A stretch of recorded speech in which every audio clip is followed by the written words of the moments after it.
Hi hello viewers, నేను మీ MSR. ఈరోజు ప్రధాన పత్రికల్లోని ప్రధాన అంశాలు మీకోసం.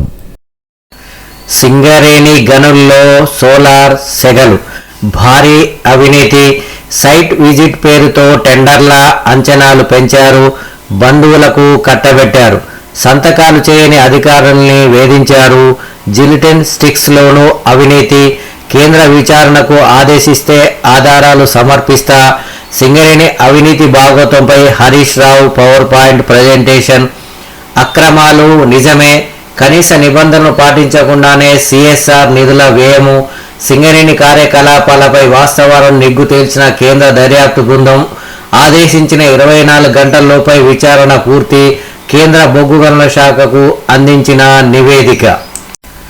దావోస్ ఫలాలపై కార్యాచరణ, ఎంఓయూలపై నిరంతర సంప్రదింపులు, సమాలోచనలు, ప్రచారానికి దూరంగా కార్యరూపంలోకి తీసుకురావాలని సీఎం రేవంత్ సూచన.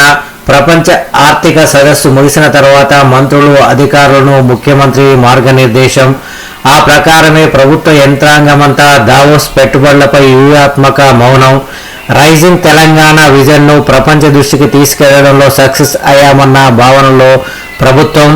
అమెరికా పర్యటనలో ఉన్న రేవంత్ రెడ్డి వచ్చే నెల 1న హైదరాబాదుకు రాక, నేడు హైదరాబాదుకు మంత్రి పొంగులేటి, రేపు మరో మంత్రి శ్రీధర్ బాబు.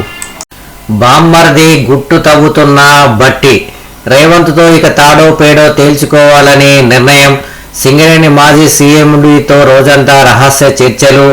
సాయంత్రానికి ఫైళ్లు పట్టుకొని వచ్చిన తాజా సీఎండీ అధికారిక షెడ్యూల్ రద్దు చేసుకుని మరీ మంతనాలు. సింగరేణి సెగతో వేడెక్కిన కాంగ్రెస్ రాజకీయాలు. నేడు సింగరేణి బోర్డు మీటింగ్, వరుస వివాదాల నేపథ్యంలో సమావేశం. తొలిసారి హాజరవుతున్న కేంద్ర మంత్రి, స్టేక్ హోల్డర్స్ భేటీ కానున్న కిషన్ రెడ్డి.